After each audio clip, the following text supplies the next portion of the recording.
Welcome back to my YouTube channel. അപ്പോൾ നമ്മൾ ഇന്ന് വന്നിരിക്കുന്നത് ഒരു കണ്ടന്റിനെ പറ്റി പറയാൻ വേണ്ടിയിട്ടാണ്. നമ്മുടെ കണ്ടന്റ് അല്ല, ഏഷ്യാനെറ്റിൽ സംപ്രേഷണം ചെയ്യുന്ന ബിഗ് ബോസ് മലയാളം സീസൺ 6 അതിനെ പറ്റിയുള്ള ഞങ്ങളുടെ ചില ഒപ്പീനിയൻസ് അല്ലെങ്കിൽ കാഴ്ചപ്പാട്, ഞങ്ങൾക്ക് മനസ്സിലായ കാര്യങ്ങൾ ഞങ്ങൾ പറയുന്നു. ഇവിടെ ആരെയും വ്യക്തിഹത്യ ചെയ്യുന്നില്ല, ഒന്നും തന്നെ ചെയ്യുന്നില്ല. ഞങ്ങൾ ഞങ്ങളുടെ സ്വതന്ത്രമായ അഭിപ്രായത്തെ പറയുന്നു, അത്രയേ ഉള്ളൂ. ഞാൻ അർജുൻ, ഇത് സാന്ദ്ര, ഇത് സഞ്ജന. ഞങ്ങൾ 3 പേരും കസിൻസാണ്. ഞാൻ അത്ര ബിഗ് ബോസ് അഡിക്റ്റ് ഒന്നുമല്ല, എന്നാലും കാണും. അങ്ങനെ ഇരുന്ന് എന്നും റെഗുലറായി കാണുന്ന ഒരാളൊന്നുമല്ല. എന്നാലും എല്ലാവരും അറിയാം, സ്വഭാവങ്ങളൊക്കെ അറിയാം. ഇവരെ പിന്നെ ബിഗ് ബോസ് അഡിക്റ്റാണ്, എല്ലാം അറിയാം. അപ്പം നമുക്ക് കാണാം. ആദ്യം തന്നെ നമുക്ക് ഇഷ്ടമുള്ള കണ്ടസ്റ്റൻസിനെ പറ്റി പറയാം. അത് പോയവരെ പറ്റിയും പറയാമേ, ഇനി പറയാം. ഇഷ്ടമാണ് എനിക്ക് നോറനെ ഇഷ്ടമാണ്. റീസൺ എന്ത് പറഞ്ഞാലും പക്ഷെ അതിലൊരു റീസൺ ഉണ്ട്, മനസ്സിലായ? ഇപ്പൊ നോറ ചേച്ചിയാണ് എൻ്റെ. അപ്പൊ നോറ ചേച്ചി എന്ത് പറഞ്ഞാലും, ഇപ്പം കരയുന്നതായിരുന്നാലും ഇപ്പം എന്തായിരുന്നാലും, പക്ഷെ അതിനൊരു റീസൺ ഇല്ലാതെ ഒരിക്കലും അത് പറയുകയില്ല, അതങ്ങനെ പ്രവർത്തിക്കുകയില്ല. അതുകൊണ്ട് എനിക്ക് നോറ ചേച്ചിനെ ഇഷ്ടമാണ്. അതിനുശേഷം ഗബ്രി എന്ന് പറയുമ്പോൾ നല്ലൊരു ഗെയിമറാണ്. പക്ഷേ ജാസ്മിൻ ഇല്ലെങ്കിൽ ഗബ്രി ഇറങ്ങി കളിക്കും എന്നാണ് എനിക്ക് തോന്നുന്നത്. പക്ഷെ അതേപോലെ തന്നെ ജാസ്മിന് നല്ലൊരു പ്ലെയറാണ്. പക്ഷെ എനിക്ക് ജാസ്മിൻ ഇഷ്ടമല്ല, ഗബ്രിനെ ഇഷ്ടമാണ്. പിന്നെ എനിക്ക് പറയുന്നതൊക്കെ വെച്ച് എനിക്കങ്ങനെ ആരും ഇല്ലെന്നാണ് തോന്നുന്നത്. എനിക്കിഷ്ടപ്പെട്ടത് നമ്മുടെ എൻ്റെ പേരെന്തായിരുന്നു, സിവിനെ എനിക്കിഷ്ടമാണ്. സിവിൻ ചേട്ടൻ അടിപൊളിയായിരുന്നു. കാരണം പവർ ടീമിൽ ആ ചേട്ടൻ കയറിയപ്പോൾ തന്നെ അടിപൊളിയായിരുന്നു. കാരണം പവർ എന്താണ് നമ്മൾ അറിഞ്ഞത് തന്നെ സിവിൻ ചേട്ടൻ പവർ റൂമിൽ കയറിയപ്പോഴാണ് ഞങ്ങൾക്ക് അറിയാൻ തന്നെ പറ്റിയത്. എന്ന് വെച്ചാൽ അടിപൊളി പ്ലെയർ ആയിരുന്നു. പക്ഷേ അതിൻ്റെ ഇടയിൽ ചേട്ടൻ കുറച്ച് ഇത് കാണിച്ചു, അതും ജാസ്മിൻ എടുത്ത്. സത്യം പറഞ്ഞാൽ ജാസ്മിൻ എടുത്ത് കാണിച്ചു എനിക്ക് തെറ്റാണ്. എന്നാലും അവർ കിട്ടേണ്ട സമയത്ത് ചേട്ടൻ നല്ല പണി കൊടുക്കുന്നുണ്ടായിരുന്നു. നല്ലതെന്ന് വെച്ചാൽ നല്ലപോലെ കൊടുക്കുന്നുണ്ടായിരുന്നു. അതായിരുന്നു എനിക്ക് ജാസ്മിനെ കണ്ടെടുത്താൽ കണ്ടുകൂടാ. എന്താണ് ഇവർ ഫ്രണ്ട്ഷിപ്പാണ്, ഞങ്ങൾക്കൊക്കെ ഉണ്ട് ഫ്രണ്ട്ഷിപ്പ്. പക്ഷെ നമ്മൾ ഇതേപോലെ ഒരു സംഭവം കാണുന്നില്ല. അവൻ എൻ്റെ ഫ്രണ്ടാണ്, എന്നിട്ട് ഫ്രണ്ടിനെക്കാട്ടി അപ്പുറമാണ് ഇപ്പോൾ കിടന്ന് കാണിക്കുന്നത്. അല്ല, അത് അവർ റിവീൽ ചെയ്തല്ലോ. ഫ്രണ്ട് അല്ല, എനിക്ക് അവനോട് ഇഷ്ടമാണ് എന്ന് പറയുന്നുണ്ടല്ലോ. അതും ലാലേട്ടൻ വന്ന് ചോദിച്ചപ്പോഴാണ് വന്ന് പറയുന്നത്. എന്നാൽ ബാക്കിയുള്ള കണ്ടസ്റ്റൻസിൻ്റെ അടുത്ത് പറയണ്ടേ? അതെന്താ പൊട്ടന്മാരാണോ? അവർ കാണുന്നത് കണ്ണോണ്ടല്ലേ കാണുന്നേ? പ്രേക്ഷകരെന്താ കാണുന്നില്ല ഇതെല്ലാം?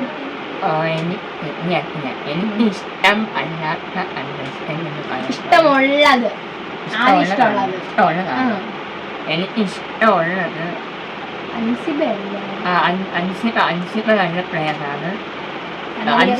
പ്ലെയറാണ്. പിന്നെ എനിക്ക് ഇഷ്ടമുള്ളത് ഞാൻ പറയാം, ജിൻഡോയും അൻസിബയും നല്ല പ്ലെയേഴ്സാണ്. ഒട്ടും ഇഷ്ടമല്ലാത്തത് അപ്സര എന്ന് പറഞ്ഞ ഭയങ്കര റോങ് ആയിട്ടുള്ള പ്ലെയാണ് അവർ ചെയ്യുന്നത്.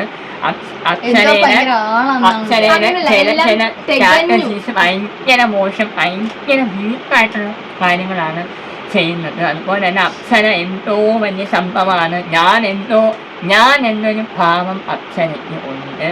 അത് അപ്സരയ്ക്ക് തന്നെ ഭയങ്കരമായിട്ട് ബാധിക്കുന്നുമുണ്ട്. പിന്നെ ഒരു കാര്യം കൂടെ ഉണ്ട്, അപ്സരയ്ക്ക് എല്ലാം കിട്ടാമുള്ളൂ എന്നുള്ളൊരു ഇതും കൂടെ ഉണ്ട്. കാരണം എന്ന് വെച്ചാൽ റസ്മിൻ അവിടെ സംസാരിക്കാൻ ആരും ഇല്ല എന്ന് ലാലേട്ടനോട് പറഞ്ഞപ്പോൾ ലാലേട്ടൻ പറഞ്ഞു എന്റെ തോള് തരാം എന്നിങ്ങനെ പറഞ്ഞപ്പോൾ ഉടനെ അവിടെ അയ്യോ. സത്യം പറയാം, അപ്സര ഇത്രയും ഞാൻ എന്നൊരു ഭാവം കാണിക്കുന്നതിന് മെയിൻ കാരണം മോഹൻലാലാണ്. കാരണം എപ്പോ അവന് ശനി ഞായറും വന്നാലും അപ്സരയെ മാത്രം ഇങ്ങനെ പൊക്കിയെടുത്തോണ്ട് പോണതാണ്. അതെന്തിനൊന്നും എനിക്കറിയില്ല. കണ്ടസ്റ്റന്റ് ആവുമ്പോ എല്ലാരും ഒരേപോലെ കാണണം. ഇത് അപ്സരയെ മാത്രം പൊക്കിയെടുക്കുമ്പോ അപ്സര എന്ന് വിചാരിക്കും, എന്റെ അടുത്ത് മാത്രം എന്തോ ഒരു എന്തോ വലിയ സപ്പോർട്ടാണ് കിട്ടുന്നുണ്ട് എന്നൊരു ഹിന്റ് അപ്സരയ്ക്ക്. പിന്നെ അപ്സരയ്ക്ക് കൊള്ളാം, അപ്സര ചെയ്തത് കൊള്ളാം എന്ന് പറയുന്നത് ആ ക്യാപ്റ്റൻസി മാത്രമാണ്. അപ്സര ചെയ്തിട്ട് കൊള്ളാം, അതായത് ഇത്രയും നാള് ചെയ്ത ക്യാപ്റ്റൻസിയിൽ നോക്കുമ്പോ ഈ ഒരു ക്യാപ്റ്റൻസി നന്നായിട്ടുണ്ടായിരുന്നു. അപ്പൊ അതിന് നമുക്ക് അപ്സരയെ കുറ്റം പറയാൻ പറ്റത്തില്ല, അത് കൊള്ളായിരുന്നു. അതേപോലെ തന്നെ ഇതില് പവർ റൂമിൽ കയറിയായിരുന്നല്ലോ, അന്നേരം വെറും കഞ്ഞി പവർ റൂമാണ്, വെറും പഠിച്ചായിരുന്നു. ഓക്കെ, അപ്പൊ ബിഗ് ബോസ് വീട്ടിലെ ഏറ്റവും വീക്കായ കണ്ടസ്റ്റന്റിനെ പറ്റിയാണ് നമ്മളിനി പറയാൻ പോകുന്നത്. ഏറ്റവും വീക്കായിട്ടുള്ള അർജുന് നേരത്തെ ആക്റ്റീവ് ആയിരുന്നു, ഇപ്പൊ ഒട്ടും ആക്റ്റീവ് അല്ല. മുമ്പ് വന്ന ആ ഒരു ഇതില്ല. പറഞ്ഞു. അടുത്ത് ഞാൻ ആരെ പറയും? എനിക്ക് തോന്നുന്നു അഭിഷേക്.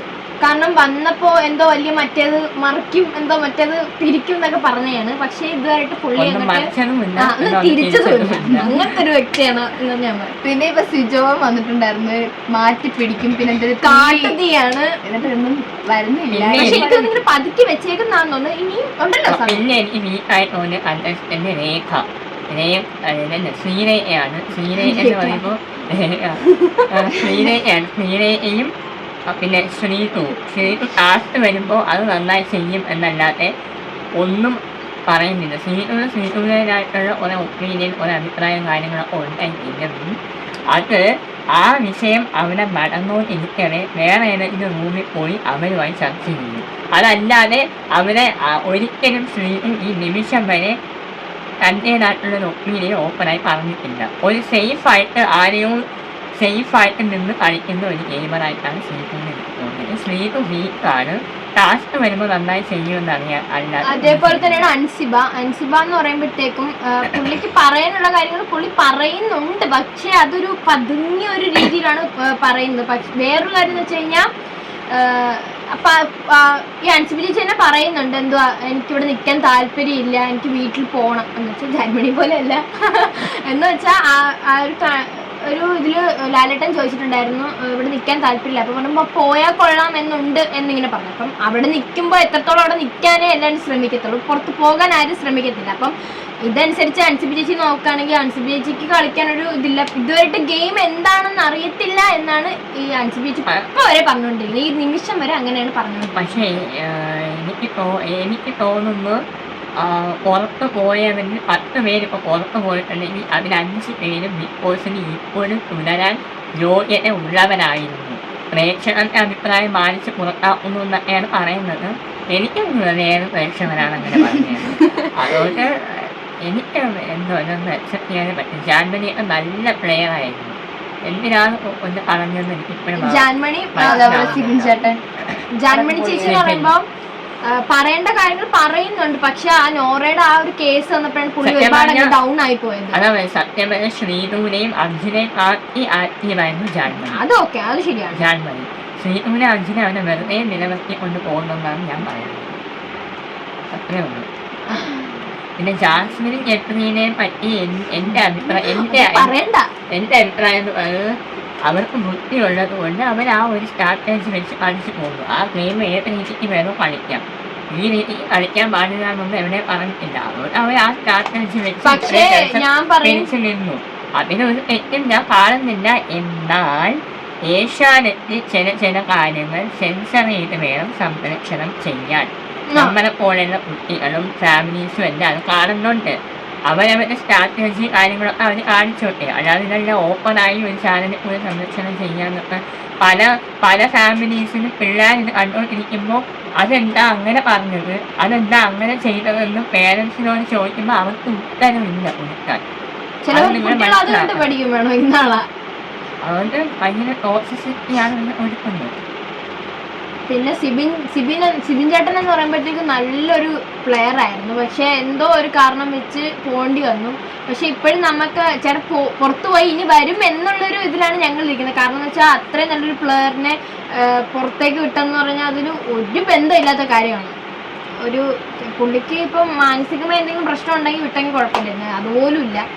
പക്ഷേ എല്ലായിടത്തും പറയുന്നത് എനിക്ക് നിൽക്കാൻ പറ്റുന്നില്ല, എനിക്ക് നിൽക്കാൻ കഴിയുന്നില്ല എന്നൊക്കെയാണ് പറഞ്ഞത്. പക്ഷേ ഇപ്പം പുറത്ത് വിട്ട വീഡിയോ എല്ലാം കാണുമ്പോഴത്തേക്കും മനസ്സിലാവും ഉറപ്പായിട്ടും അത് ചേട്ടൻ്റെ ഇഷ്ടത്തോടെ അല്ല ചേട്ടൻ ഇറങ്ങി വന്നത്. കാരണം ബിഗ് ബോസ് പറഞ്ഞിട്ടാണ് ചേട്ടൻ ഉറപ്പായിട്ടും പുറത്ത് വന്നത്. അത് എല്ലാവർക്കും മനസ്സിലായി, പ്രേക്ഷകർക്ക് എല്ലാവർക്കും മനസ്സിലായി.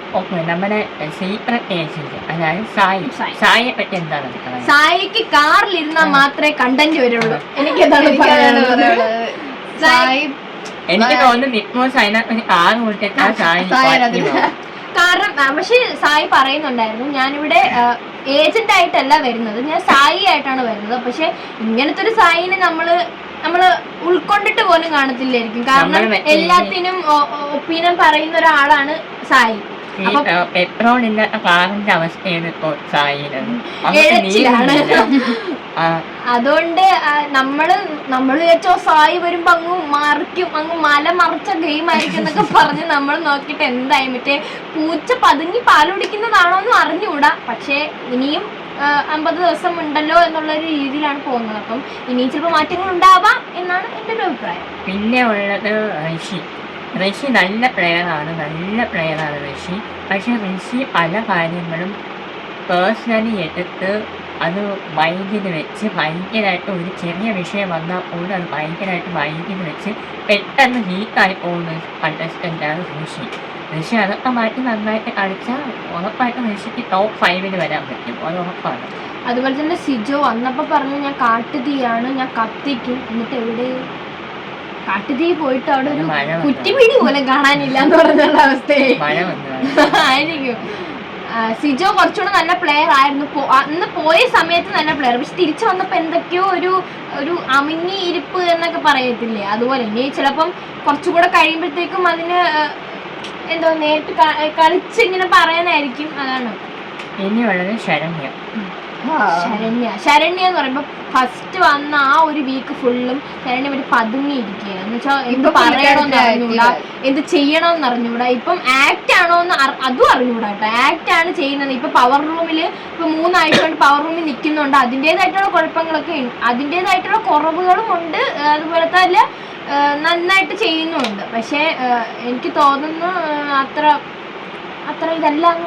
പിന്നെ ഉള്ള റസ്മിനെ പറ്റി എനിക്ക് പറയാനുള്ളത്, റസ്മിൻ ആരെങ്കിലും പറയുന്നതിനെ പഠിച്ച് കൂടി കിടക്കുന്ന ഒരു വ്യക്തിയാണ് റസ്മിനെ പറ്റി പറയുമ്പോൾ കുറെ അഭിപ്രായങ്ങളുണ്ടെന്നല്ല, റസ്മി സ്വന്തമായി ഒരു കണ്ടന്റും അവിടെ ഉണ്ടാക്കി ഞാൻ കണ്ടിട്ടില്ല. അതായത് ബഹുമാനം എന്ന് പറയുന്ന സാധനം തൊട്ട് തീണ്ടിയിട്ടില്ലെന്ന് വേണമെങ്കിൽ എല്ലാരെയും മറ്റേ കാല് തൊട്ട് വന്നിക്കണം, അതല്ല ബഹുമാനം എന്ന് പറയുന്ന സാധനം നമ്മൾ വായിന്ന് വരുന്നതും ബഹുമാനത്തിന്റെ ഒരു മനസ്സിലായോ, നമ്മൾ അങ്ങോട്ട് കൊടുത്താലും ഇങ്ങോട്ട് കിട്ടും. അത് മൂത്തവരെ മാത്രം ബഹുമാനിക്കണമെന്നല്ല പറഞ്ഞു, ഓരോരോ വ്യക്തിയെയും ബഹുമാനിക്കണം. പറയാമോ? ഇനി പറയാനുള്ള ആളാരായിരുന്നു? അഭിഷേക്. സത്യം പറഞ്ഞ ഈ മുമ്പത്തെ ബിഗ് ബോസ് എന്ന് പറയുമ്പോൾ നല്ലതായിരുന്നു, പക്ഷെ ഇപ്പോഴത്തെ ബിഗ് ബോസ് അഭിഷേകിനെ പറ്റിയാണ് എനിക്ക് പറയാനുള്ളത്. അഭിഷേക് ശ്രീകുമാർ പുള്ളിക്കാരൻ വന്നപ്പോൾ തന്നെ ഭയങ്കര ടോക്സിക് ആയിട്ടുള്ളൊരു മെസ്സേജുമായിട്ടാണ് വന്നത്. അതായിരുന്നു പുള്ളിയുടെ സ്ട്രാറ്റജി. അതുകൊണ്ട് ഉള്ളിലേക്ക് പോയപ്പോൾ അതവിടെ നടക്കില്ലാന്ന് മനസ്സിലായപ്പോൾ നേരെ പ്ലേക്ക് തിരിച്ചു. ഇപ്പോൾ സ്ട്രാറ്റജി ഒന്നും കയ്യിലില്ലാതെ എന്ത് ചെയ്യണം എന്ന് പറ്റാത്തൊരവസ്ഥയിൽ ഇപ്പോൾ നിൽക്കുകയാണ്.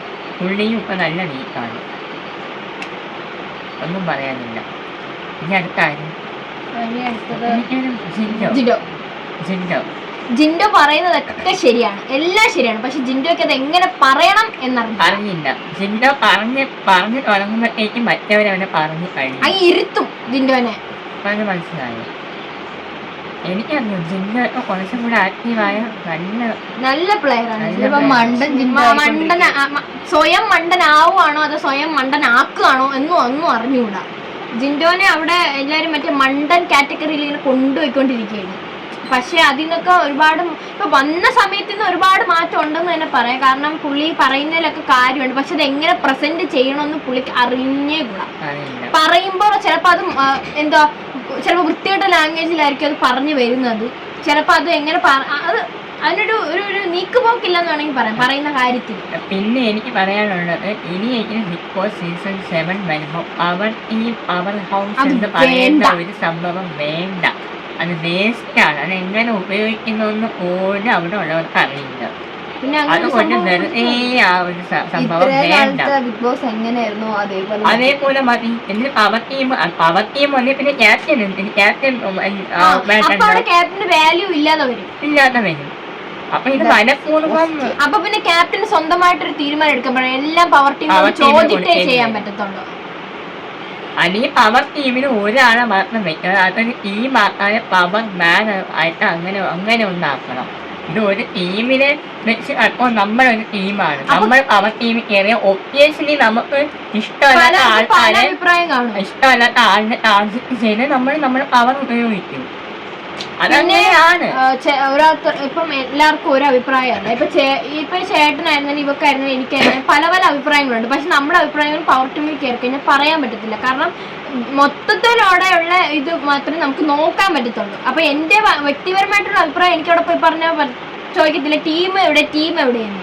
ഇപ്പൊ ഒറ്റയ്ക്ക് ഒരാൾ വന്ന് പവർ ടീം വന്ന് നിൽക്കുവാണെങ്കിൽ പറയാം എന്റെ ഇതാണ് എനിക്ക് പറയാനുള്ളത് ഞാൻ തുറന്നു പറഞ്ഞു എന്ന് പറയും. ഇത് മറ്റേ ടീമോടെ ഒന്ന് പറഞ്ഞു കഴിഞ്ഞാൽ അവിടെ എന്തോ ഇരിക്കുന്നു, അവിടെ ഒന്നുമില്ല. സത്യം പറഞ്ഞാൽ ഇപ്പോഴേ ബിഗ് ബോസ് സീസൺ 5 വരെ ഓക്കെ ആയിരുന്നു, അടിപൊളിയായിരുന്നു, ഫാമിലി ആയിട്ട് എൻജോയ് ചെയ്ത് കാണാൻ പറ്റുന്ന പാലോ. പക്ഷെ ഇപ്പോഴത്തെ ബിഗ് ബോസ് എന്ന് വെച്ചാൽ ടോക്സിസിറ്റിയുടെ അങ്ങേയറ്റത്തെ ലെവലിലാണ് ഇപ്പോൾ ചെന്ന് നിൽക്കുന്നത്. നമ്മളെ മെന്റലി ഭയങ്കരമായിട്ട് ഫ്രസ്ട്രേഷൻ ആക്കുന്ന ഒരു രീതിയിലാണ് ഇപ്പൊ ബിഗ് ബോസ് റിലാക്സേഷൻ വന്നിട്ടാണ് നമ്മൾ ടി വി കാണുന്നത്. അപ്പൊ നിങ്ങൾ ചോദിക്കും നിങ്ങൾക്ക് മാറ്റി വേറെ എന്തെങ്കിലും ചാനൽ വെച്ചൂടെ? പക്ഷെ അത് നമ്മുടെ ഇഷ്ടമാണ്, നമ്മൾ ഏത് ചാനൽ വെക്കണം വേണ്ടെന്നുള്ളത്. പക്ഷെ ഇപ്പൊ ബിഗ് ബോസ് നമ്മൾ വിചാരിക്കും ആ പണ്ടത്തെ ബിഗ് ബോസ് പോലെ ആണ് ഈ ബിഗ് ബോസ് എന്ന് വിചാരിച്ചാൽ ഞങ്ങൾ നിന്ന് റിമോട്ട് ഇട്ട് കുത്തി കാണുന്നത്. ഞങ്ങൾക്ക് ആ ചാനലിനോടുള്ള വിശ്വാസം കൊണ്ടാണ് കാണുന്നത്. ആ ചാനലിൽ ഇങ്ങനെ സത്യം പറഞ്ഞ ഏഷ്യാനെറ്റ് അവരുടെ തന്നെ വിശ്വാസം കളഞ്ഞോണ്ടിരിക്കുകയാണ്. ഈ കോടികളുടെ ആസ്തിയുള്ള ലാലേട്ടൻ എന്തിനാണോ അത് ഈ ഒരു ഇതിൽ വന്ന് ഇങ്ങനെ ഇരക്കുന്നതെന്ന് എനിക്ക് അറിഞ്ഞൂടാ. പിന്നെ പറയാനുള്ളത് എനിക്ക് തോന്നുന്നു ഉറപ്പായിട്ടും മോഹൻലാൽ വന്ന് ഈ സംസാരിക്കുന്നത് അവിടെ നിന്നുള്ള സജഷൻസും അവർ പറയുന്ന രീതികളൊക്കെ വെച്ചായിരിക്കും സംസാരിക്കുന്നത്. ഓക്കെ, സമ്മതിച്ചു. പക്ഷേ പറയുന്ന ചില കാര്യങ്ങളും പുള്ളിക്കാരൻ പറയുന്നില്ല. അതിന് എനിക്ക് തോന്നുന്നു ഞാൻ എന്തെങ്കിലും പറഞ്ഞു പോയാൽ അത് എൻ്റെ ഇമേജിനെ ബാധിക്കുമോ, എൻ്റെ നിലനിൽപ്പിനെ അത് ബാധിക്കുമോ, എന്നെ ബാധിക്കുമോ, എൻ്റെ ഫ്യൂച്ചറിനെ അത് ബാധിക്കുമോ എന്ന് പേടിച്ച് ഒരു ചട്ടക്കൂട്ടിനകത്ത് ഒതുങ്ങി നിന്ന് വളരെ സൂക്ഷ്മമായിട്ട് സംസാരിക്കുന്ന ഒരു വ്യക്തിയെ പോലെയാണ് എനിക്ക് തോന്നിയത്. അങ്ങനെയാണെങ്കിൽ പിന്നെ അങ്ങനെ സ്വന്തം ഇമേജിനെയും സ്വന്തം കരിയറിനെയും ഇത്രയും അധികം പേടിക്കുന്നതാണ് ഇങ്ങനൊരു ഷോ ഏറ്റെടുക്കരുത് എന്നാണ് എനിക്ക് പറയാനുള്ളത്. ഇപ്പൊ തമിഴിലെ ബിഗ് ബോസ് ആയിരുന്നാലും ഹിന്ദി ആയിരുന്നാലും അതൊക്കെ എന്ത് നന്നായിട്ട് പോകുന്നുണ്ട്. അവർക്ക് പറയേണ്ട കാര്യങ്ങളൊക്കെ അവർ പറയുന്നുണ്ട്. അത് എത്ര ലിമിറ്റ് ആയിരുന്നാൽ പോലും അവർ പറയുന്നുണ്ട്. അപ്പൊ അവർക്ക് മനസ്സിലാവും എന്ത് ചെയ്യണം, എങ്ങനെയാണ് ഇനി പോകേണ്ടത്. ഇത് മറ്റേ പതുങ്ങിയിരുന്ന് വെടിവെക്കും പോലെ പറഞ്ഞു കഴിഞ്ഞാൽ എങ്ങനെ ആൾക്കാർ മനസ്സിലാവും? അത് മാത്രമല്ല ഇതിപ്പോ ആളുടെ വ്യക്തിപരമായ അഭിപ്രായം അല്ല, ആളുടെ വ്യക്തിപരമായ അഭിപ്രായമല്ല, അവരൊന്ന് പറഞ്ഞു വിട്ടതാണ് ഇദ്ദേഹം വന്ന് പറയുന്നതെങ്കിൽ നമുക്ക് അദ്ദേഹത്തെ കുറ്റം പറയാൻ പറ്റില്ല, അത് ഒന്നും ചെയ്യാൻ പറ്റത്തില്ല. പക്ഷേ ഇതങ്ങനെയല്ല, പുള്ളിക്കാരൻ തന്നെ കയ്യിൽ നിട്ട് പറയുന്നതാണെങ്കിൽ ഭയങ്കര മോശമായിട്ടുള്ള കാര്യമാണ് ചെയ്യുന്നത്. അത് ഒരിക്കലും അക്സെപ്റ്റ് ചെയ്യാൻ പറ്റത്തില്ല. സത്യം പറഞ്ഞാൽ നിങ്ങൾ ഇങ്ങനെ ഈ സൂക്ഷിച്ച് സംസാരിക്കുന്നതിനെ ഞാൻ സൂക്ഷിച്ച് സംസാരിച്ചുകൊണ്ടിരിക്കുമ്പോൾ പ്രേക്ഷകർ കൂടുതൽ നിങ്ങൾ വെറുത്തോണ്ടിരിക്കുകയാണ്. അത് നിങ്ങൾ മനസ്സിലാക്കിയേ പറ്റും. നമുക്കുള്ളതിൽ നമുക്ക് പറയാൻ പറ്റും, നമുക്ക് ഉണ്ടാക്കി പറയാൻ പറ്റത്തില്ല. നമ്മൾ നമ്മുടെ കണ്ണിൽ എന്ത് കാണുന്നു അതാണ് ശരി, അതാണ് തെറ്റ്. അപ്പൊ നമുക്ക് ഇത് ശരിയാണെന്ന് തോന്നി നമ്മൾ ഇത് പറഞ്ഞു. ഇത് നിങ്ങൾക്ക് ഇങ്ങനെയാണ് അപ്സ്റ്റ് ചെയ്യാൻ. ഞാൻ ഉള്ള കാര്യം പറയാം. അപ്പൊ ഒന്നും വന്നിട്ടില്ലേ? ഞാൻ ഉള്ള കാര്യം പറയാം. എനിക്ക് ഈ ബിഗ് ബോസിനെ കുറിച്ച് പറയാൻ തന്നെ പോട്ടുക കഴിയും. കാരണം ഉറക്കം തോന്നുന്നു സീരിയസ്ലി. സത്യം വെറും വേസ്റ്റ്. പിന്നെ നന്ദനെ കുറിച്ച് പറയുകയാണെങ്കിൽ നന്ദന നല്ലൊരു പ്ലെയർ ആണ്. നന്ദന എന്തോ ആവുമെന്നൊക്കെ പറഞ്ഞ് വന്നതാണ്. എനിക്ക് മനസ്സിലായി എന്തോ ആണെന്നൊക്കെ പറഞ്ഞ് എന്തോ അനീതിയായിട്ട് എന്തെങ്കിലും നടക്കുന്നുണ്ടായിരുന്നു. അതായിരിക്കും അവർ പേടിക്കുന്നത്. പിന്നെ ഇത്രയും വ്യക്തിപരമായ അഭിപ്രായം ഉള്ളവർ അവർക്ക് പോകുമ്പോൾ ഒറ്റയടിക്ക് മാറി പോകുന്ന എങ്ങനെയാണ് എനിക്ക് തോന്നുന്നത്. ജാസ്മിൻ ഒറ്റയ്ക്ക് കളിക്കാൻ വേണ്ടി വന്നതാണ് ചേർന്ന്. അല്ല, ഇതിന് അവള് അതിനകത്ത് പോയി പറഞ്ഞിട്ടുണ്ട് ഒരു ലവ് സ്ട്രാറ്റജി അവൾ ഉണ്ടാക്കത്തില്ല എന്ന് പറഞ്ഞിട്ടാണ് അവൾ പോയത്. അവളിപ്പോ എന്താ ലവ് അല്ലേ വേറെ വല്ലോണോ?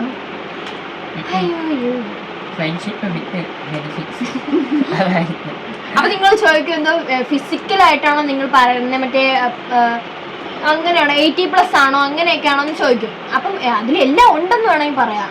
ഈ കെട്ടിപ്പിടിക്കുക മറ്റേ ഡിലീറ്റ് സീനൊക്കെ നിങ്ങളും കണ്ടു കാണുമല്ലോ. അപ്പൊ പിന്നെ എന്ത് പറയണ്ട? അപ്പൊ ഇതിപ്പോൾ എന്ത് ചെയ്യാനെന്ന് എനിക്കറിയത്തില്ല. ബിഗ് ബോസിനെ പറ്റി ഞങ്ങളുടെ അഭിപ്രായം ഇതാണ്. ഞാൻ എൻ്റെ വീട്ടിൽ ടു ബി ഹോണസ്റ്റ്, എൻ്റെ വീട്ടിൽ ബിഗ് ബോസ് ഇല്ല. ഞാൻ ചുമ്മാ ഇന്ന് പ്രമോ ഇങ്ങനെ കാണും, അത് മാത്രമേ ഉള്ളൂ. ഇവിടെ അല്ലാതെ കാണും. ഇവരുടെ വീട്ടിലൊക്കെ വരുമ്പോഴാണ് ഞാൻ ബിഗ് ബോസ് ഇങ്ങനെ കാണുന്നത്. എൻ്റെ വീട്ടിലൊക്കെ ഇടാറില്ല. ഇവിടെ കാണുന്നതെന്ന് പറയുമ്പോൾ ഇനിയുള്ളത് നമുക്ക് എന്ത് എന്നറിയാൻ ഒന്നും പറയാനും പറ്റത്തില്ല, ഒന്നും ചെയ്യാനും പറ്റത്തില്ല. അപ്പം കണ്ടല്ലേ പറ്റും, അതുകൊണ്ട് കാണും. പിന്നെ ചിലപ്പോ അടുത്ത ബിഗ് ബോസിൽ നമ്മളും വരുമായിരിക്കും. അയ്യോ വന്നാ കൊള്ളാം. സത്യം പറഞ്ഞാൽ ബിഗ് ബോസ് വന്നാൽ നമ്മൾ ഉള്ള വിലയും കൂടെ പോവും. പോകുന്നത് എനിക്ക് മനസ്സിലാക്കും. നമ്മൾ ഇത്രയും കാലം വെച്ചിരുന്ന ആ ഒരു സംഭവം കെട്ട് പൊട്ടിയും 8 നില പൊട്ടിത്തകരും. സത്യം പറഞ്ഞാൽ 8ന്റെ പണി കിട്ടുന്നത് ഈ ബിഗ് ബോസിൽ വരുമ്പോഴാണ്. നമുക്ക് പുറത്തോട്ട് ഇറങ്ങിയ ഒരു കാര്യം അവിടെ എന്ത് നടക്കുന്നതെന്ന് നമുക്ക് പറയാൻ പോലും പറ്റത്തില്ല, ഭീഷണിയായിരിക്കും. പിന്നെ ഇത് പറഞ്ഞപ്പോഴാണ് ബിഗ് ബോസ് നമ്മൾ ഇതുവരെ കണ്ട ബിഗ് ബോസിന്റെ സംഭവം. അകത്ത് കയറി കഴിഞ്ഞാൽ പിന്നെ പുറത്തുള്ള കാര്യങ്ങളൊന്നും അറിഞ്ഞിട്ടില്ല. പക്ഷെ ജാസ്മിനെ അപ്പ അറിയിക്കുന്നുണ്ട്. അത് കത്ത് വഴിയായും ഫോൺ കോൾ വഴിയായും. അതെന്ത് ബിഗ് ബോസ് ആണ്? ജാസ്മിൻ മറ്റേ സുഖസൗകര്യത്തിന് റിസോർട്ടിൽ പോയി നിൽക്കുന്ന പോലെ അല്ല, അവര് പറയുന്നുണ്ടല്ലോ, അവര് മറ്റേ റിസോർട്ടില് കാമുകന്മാരായിട്ട് വന്നതാണെന്ന്. അയ്യോ വന്ന സമയത്ത് ജാസ്മിൻ എന്തൊക്കെ വീമ്പളക്കിയതാണ് എൻ്റെ പൊന്നു. അതൊക്കെ വെച്ചിട്ട് ഇതൊക്കെ നോക്കുകയാണെങ്കിൽ. പക്ഷെ ഫസ്റ്റ് വീക്ക് ഇവർ ഇത്രയും കുഴപ്പമില്ലായിരുന്നേ. പോകെ വന്നപ്പോഴാണ് ഇത്ര മാത്രം. എന്നിട്ടും ഗബ്രി പറയുന്നുണ്ട് എന്തോന്ന്, ഞാൻ നിന്നെ കല്യാണം കഴിക്കാൻ നിന്നെ ആഗ്രഹിക്കുന്നില്ല, ഞാൻ നിന്നെ ആ ഒരു ഇതിലല്ല കാണുന്നത്. എന്നിട്ട് എന്തുവാണ്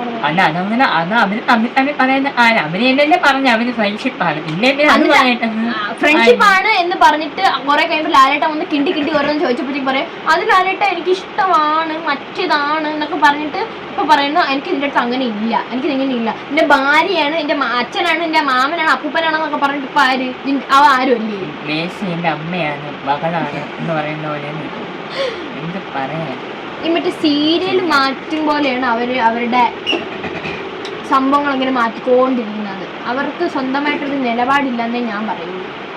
അപ്പൊ ബിഗ് ബോസിനെ പറ്റി നമ്മുടെ അഭിപ്രായങ്ങളാണ് ഇവിടെ പറഞ്ഞത്. വീഡിയോ നിങ്ങൾക്ക് ഇഷ്ടമായ ലൈക്ക് ചെയ്യുക, ഷെയർ ചെയ്യുക, സബ്സ്ക്രൈബ് ചെയ്യുക. അപ്പോ ഒരുപാട് നെഗറ്റീവ് കമൻസ് ഒക്കെ വരാൻ സാധ്യതയുണ്ട്. ഇത് നിങ്ങൾ ജസ്റ്റ് ഒരു വീഡിയോയായി മാത്രം കാണുക. ആരെയും വ്യക്തിഹത്യ ഒന്നും ചെയ്യുന്നതല്ല, പരിപാടി എങ്ങനെ ഉണ്ടെന്ന് പറയുന്നതാണ്. അപ്പോൾ അടുത്തൊരു ഇതിൽ നിങ്ങൾക്ക് ശരിയാണെന്ന് തോന്നിയ കാര്യങ്ങൾ മാത്രമാണ് ഞങ്ങൾ പറഞ്ഞത്. അടുത്തൊരു വീഡിയോ കാണുന്നത് വരെ